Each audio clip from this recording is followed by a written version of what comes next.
After years of being groomed by an older man in a youth outreach program, she was found dead in her apartment.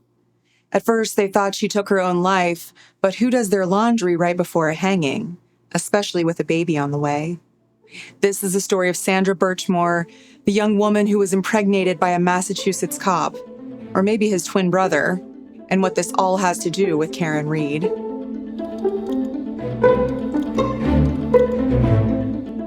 Hi friends, I'm Katie, and this is Katie Does Crime. Thank you for joining me for the first time if you're new here. I'm a Midwesterner who now lives in New York City, putting my writing degree to use by researching true crime cases that interest me, and hopefully you. And hello to the usual rapscallions and reprobates. Please consider subscribing or joining me on Patreon if you'd like to hear more true crime stories. You might already know something about this case, but there's been some new information that just came to light, and it also involves the Karen Reed trial that just ended, so I wanted to start from the beginning. I don't want to say that it's juicy and diminish all of the horrible things that happened to the victim, but this is definitely the kind of story that a tabloid would be all over. Not at first, though. At first, 23-year-old Sandra Marie Birchmore didn't show up for work for several days in February 2021. Police officers got a key from her building's property manager and found her body inside her Canton, Massachusetts apartment on February 4th. It appeared that she had taken her own life by hanging because she was sitting on the floor in front of her closet, a strap tightly tied to the door handle behind her. It was a shame. Sandra had been 10 weeks pregnant. But in 2016, her mom died after battling illness for a long time, and then her grandmother figure died suddenly only a month later, and then her aunt died of cancer in 2019. She had seen a lot of tragedy for such a young woman, so it wasn't a total surprise. But it turns out that wasn't the end of the story. Soon after Sandra's death, the Stoughton Police Department put an officer on leave. They wouldn't answer any questions about why, nor release any records about the case, though. Then in April 2022, that officer resigned amid an ongoing internal investigation. In September 2022, the department wrapped up their 19-month inquiry with news that this officer and two others had engaged in inappropriate relations with Sandra. Not only lurid text messages, but sex in their patrol cars while they were on duty. One was 50-year-old Robert C. Devine, who messaged her on Facebook using the nickname Marty Riggs, the Mel Gibson cop character from Lethal Weapon. He allegedly encouraged her to make sex tapes of herself with other men and sent her videos of himself. Another of the men was 37-year-old William T. Farwell, who sent her explicit images while on duty and tried to introduce her to other willing men. And the third, the one who had been put on leave immediately, was William's twin brother, Matthew G. Farwell. An attorney said they passed Sandra around like a toy. A fourth and fifth man were possibly involved, but they weren't named at the time. The three named men had been with the police's Explorers program, overseen by the Boy Scouts of America, where kids in the community could spend time interacting with officers. Devine ran the program and brought in the twins, former explorers themselves, as instructors.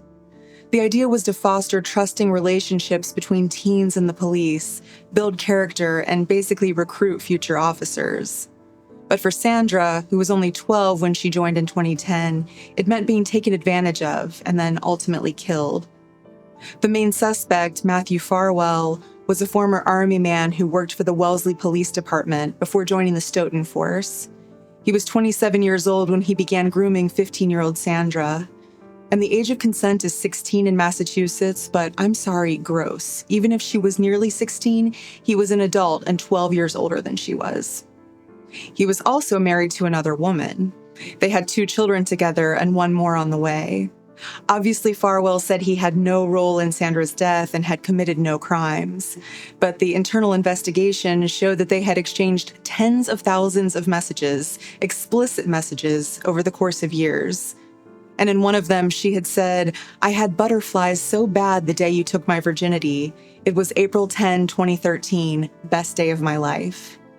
Sandra was born in 1997, so she was clearly underage at the time. Farwell very romantically responded, "LOL, if pushed, I absolutely could have f***ed you without condoms from day one." Later, he said he would have absolutely started f***ing her in 2012 when she was 14. Family members thought Farwell was just helping Sandra with her homework at the library, but she told friends he was the father of her baby. A friend went shopping with her for a baby stroller in the weeks before her death, where Sandra revealed this to her, and the fact that Farwell wasn't happy about it. Sandra said their relationship had become tense and that he had pushed her. But her cousin said Sandra was excited for the baby and felt like things were starting to come together, at least in her life, if not in her relationship with Farwell. Sandra was taking nursing classes and had her own apartment for the first time. She had contacted a photographer about doing a newborn photo shoot when the baby came and arranged for someone to take care of her cats when she was in labor. But she hadn't lined up anyone to take her cats the day she died, and she was in the middle of doing her laundry. Who starts the laundry before they end their life? Who leaves their beloved cats behind to potentially starve? Well, her family didn't think she did. They hired the former chief medical examiner for New York City to look into her death, and he came to a different conclusion than the original autopsy. In June 2024, he wrote a letter to the family's lawyer formalizing that he thought Sandra had been killed, strangled if the fractured bone in her neck was any indication. He said that this bone rarely, if ever, fractures in a hanging, but it does fracture during half the homicidal strangulation of women. And 4 days before Sandra's body was found, Farwell was captured in security footage of her apartment. Even though it was assumed that she took her own life, her property manager had the good sense to check the cameras just in case. Farwell entered the building wearing a baseball cap with his hood pulled up and a face mask on, even though this was pandemic times and he hated wearing them. He spent about 30 minutes inside and would have been the last person to see Sandra alive. According to her phone, she took her final steps just moments before he was recorded leaving the apartment building. And oh yeah, his wife gave birth to their son the very next day. There were no obvious signs of a struggle inside the apartment, which probably helped lead to the idea that Sandra hadn't been killed. But officers failed to notice the necklace that Sandra always wore was lying broken on the floor, a thing that she probably wouldn't have done herself. And women tend to move their hair aside before a hanging, but the doctor noted that in the autopsy photos, you can see where the ligature was tangled up in her hair. That ligature was tied around a doorknob to give the impression that she had done it to herself.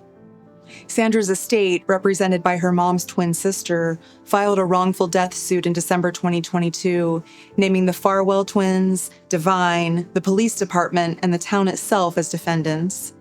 The lawsuit said the police and the town had a duty of care to hire better people and protect minors from abuse. Farwell said that yes, he had been to her apartment, but just to tell her it was over and this was the last time he'd see her. He said she was upset, sure, but she didn't threaten to hurt herself. And I'm like, yeah, I'll bet she didn't, Matt. You hurt her. He said he wasn't the father of her child either. And no one could really argue with that because he refused to provide a DNA sample, and I guess that was okay because none of the officers had been formally charged with any criminal wrongdoing yet. They all resigned in 2022 and were just going about their lives as the investigation continued. Farwell got his commercial driver's license and started a trucking business. But finally, in August 2024, Matthew Farwell was indicted for Sandra's murder. Court documents say he strangled her with the handle of a gym bag and then arranged the crime scene so it would look like her fault. Her friend said Sandra had a hard life and was vulnerable and easily manipulated because of it. Never mind that she was underage when it started and was being groomed by someone she thought was going to be with her and give her the family she'd always wanted. This friend said that Farwell held the idea of being a cop over Sandra's head, saying he would help get her a job when she graduated. He tracked her movements using a location-sharing app and then reprimanded her when she turned it off. Sometimes he treated her well, but sometimes he was allegedly abusive, like when he pawned her off on other men and then said she needed to earn back his trust for cheating on him. When Sandra was 19 or 20, a friend said Farwell impregnated her for the first time, but Sandra didn't carry the baby to term for unknown reasons. She talked about wanting to get pregnant again and raising a family with him. So when Sandra found out Farwell's wife was pregnant in October 2020, she was jealous, and prosecutors say he agreed to give her a baby in exchange for keeping quiet about their affair. But then over time, she pressured him to be more involved in her pregnancy and delivery, and he felt like things were spinning out of control. And he was right, because even if Sandra wasn't going to report him, someone was. A friend called the police department because Sandra owed her some money and she wanted to try to get them to make Sandra pay her back.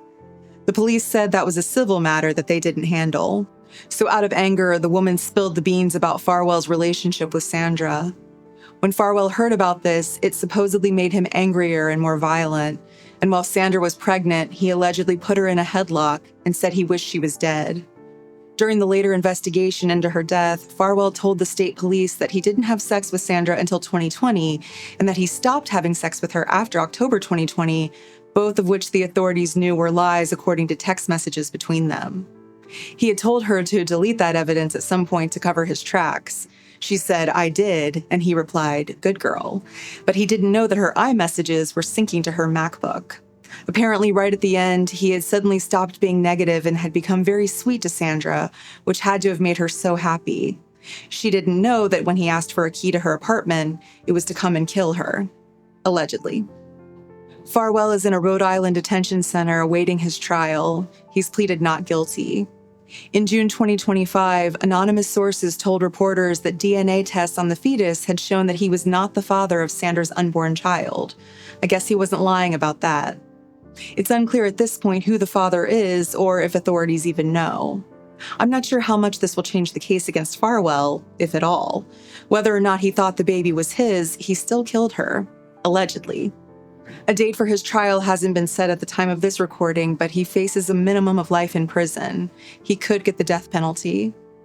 Looking back, people now think that he never should have been hired as a police officer at all. As teenagers, Farwell and his twin posed as officers, taking the trick to the point that they were pulling over cars in the white Crown Vic they bought because that's what cops drove.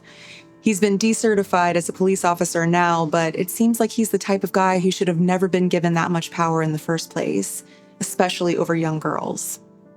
One of Sandra's criminal justice professors at college said, "Sometimes you see people come through who would crawl over glass to get their education, and she was one of those. She wasn't going to let anything get in her way." Sandra worked at Sharon Public Schools as an elementary school teacher's aide, but colleagues said she was so immature that she seemed like a child herself sometimes. She struggled with her mental health but was in therapy, and she struggled with finding her direction in life despite being so ambitious, possibly because of her ADHD. It's sad to know that her mom wrote a letter to Divine in the Explorers program in 2014, praising him for the positive influence he'd had over Sandra. By then, of course, Farwell was already sleeping with her thanks to that program. One of Sandra's friends remembers her as outgoing, friendly, loving, and so desiring of a family of her own. Her mom's husband died when he was hit by a truck, and Sandra was born a year and a half later without a father listed on her birth certificate. It bothered her that her dad wasn't in her life. And then when her mom died, it was after years and years of Sandra having to be the one to take care of her. Family members say it was like Sandra was the mom in the relationship. A sergeant in the Explorers program once wrote that it seemed like she was young, lonely, bored, and looking for someone to listen to her. A former manager at a mall security job said she wanted to be social and fit in to the point that she was slacking on the job and needed to be let go. Of course, looking for acceptance made Sandra the prime target for older men who wanted to groom her. So many of the things I learned about her just make me sad for her and just how earnest she seemed. Like, she was only 10 weeks along in her pregnancy, a period where most women aren't telling anyone about it yet. But Sandra was already buying a stroller and booking a newborn photo shoot and getting ready to send out an announcement to everyone she knew on Valentine's Day. She was so excited. To tell Farwell about the baby, which I really do assume she thought was his, she made a poster and texted him a picture of it. He responded, "I have nothing to say right now. How could you express that in a text when I said I don't appreciate it?" Imagine how this must have broken her heart. I think the interesting thing is that she had told some people the father wouldn't be part of her child's life, so it seemed like she was already prepared for the fact that Farwell would be off with his wife and his other family. But then she told other people that he was totally going to leave his wife when the time was right. She insisted that he be ready to put his name on her baby's birth certificate, and if he wasn't willing to do that, he wasn't allowed to list himself as the father of his wife's new baby. When she told him he needed to be there during her delivery, he said, "You are truly the worst person on the face of the earth." You can see that she is manipulating him a little bit, giving him ultimatums, but I really do think it was just her attempt to take back something from herself when her childhood had been stolen from her.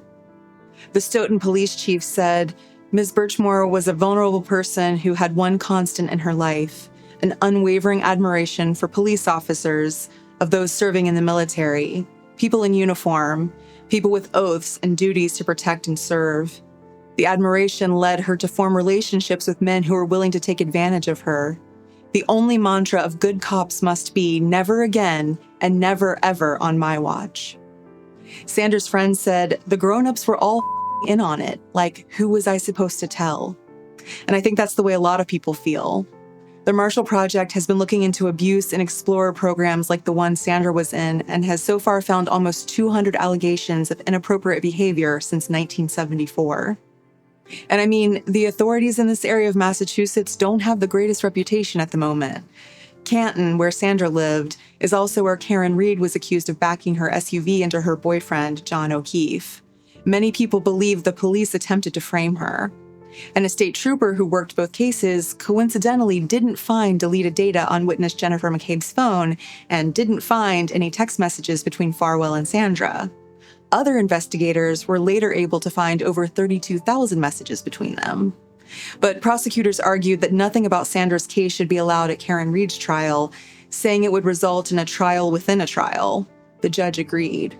Whatever you think about the verdict in the Reed trial, most people agree that the police work was shameful, so it's pretty interesting that these two cases would involve the same officer. I hope justice will be served for Sandra. As always, please let me know what you think about this case in the comments. Thank you for tuning in today. I'm just a true crime fan like you are, and I really appreciate you taking a chance on me. Please like and subscribe to my channel if you like spending this time together. I would be so appreciative. Until next time, I'm Katie, and this has been Katie Does Crime.